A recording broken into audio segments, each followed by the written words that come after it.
My name is Clyde Terry, and today we're going to talk about the power of context. And context simply means the box in which we live. So it would be kind of weird if you bought some Kellogg's Frosted Flakes and when you open the box it had Fruit Loops in it, right? Because the context, the box that it's in tells you what's inside the box. So today we're going to talk about our lives in that sense, that if I say that my life is hard or life is hard, then therefore, if life is hard, then my life must be some form of difficult. So we're going to be able to look at what's the context in which we live by, because the context is decisive. So let's begin to look at what am I saying on a daily about life. Let's say, for example, women. Women say a good man is hard to find. That becomes my context. So when you do find a good man, then you expect something to go wrong because it's too good to be true, because good men are hard to find. Men, well, good women are hard to find. You find a good woman, and what you end up doing is sabotaging that because she's too good. Why? Because good women are too hard to find. The context is decisive. So when we look at life, you go, I can't do this, I can't do this, I can't do this. Once you say it, it's true. So let me ask you this question. Could you give up the story of what it is to be black? Could you give up the story of what it is to be Latino? Could you give up the story of what it is to be white? Could you give up the story of what it is to be any race for the possibility of it? Could you give up the story of what it is to be gay, straight, or transgender for the possibility of it? Okay, because inside of that context is a story of who you have to be if you're black, white, Latino, or any other race, or if you're gay, straight, or transgender, right? So once we're inside of that context, everything inside of it becomes whatever we believe it to be. And then we usually go find people to validate that belief. So, oh, they hate us, and we go find people to validate that. We look out into the world, and the unconscious is always scanning the environment, looking for evidence to validate its belief. So once we create the context for our life, then everything that we believe begins to show up inside of it. So let's start with that the universe is conspiring for me, never against me. That everything is always working together for my good. That life is a blessing. That life is full of possibilities. Because that's the context. Remember, the context is decisive.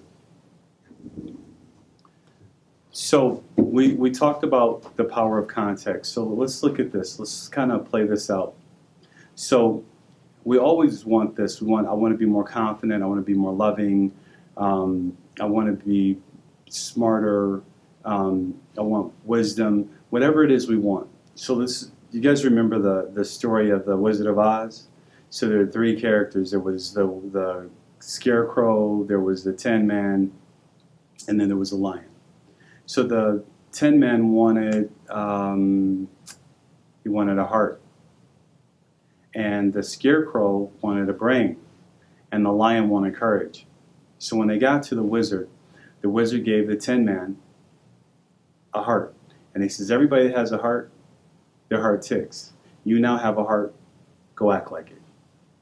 And the Scarecrow wanted a brain, and he said, here, you have a degree, gave him a degree, a diploma, and said, everyone that has a diploma has a brain.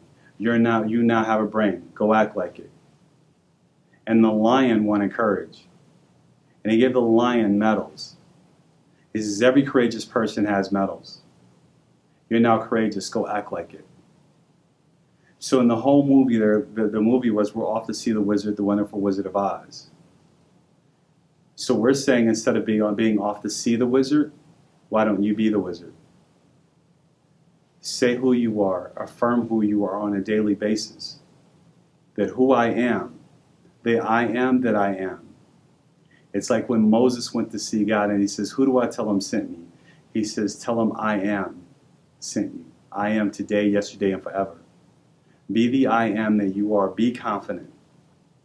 Who I am is confident. Who I am is powerful. Who I am is loving. Who I am is lovable. Who I am is grateful. Who I am is unstoppable. Who I am is a space for miracles. Create that. Then go be that. Affirm who you are. Be your own wizard.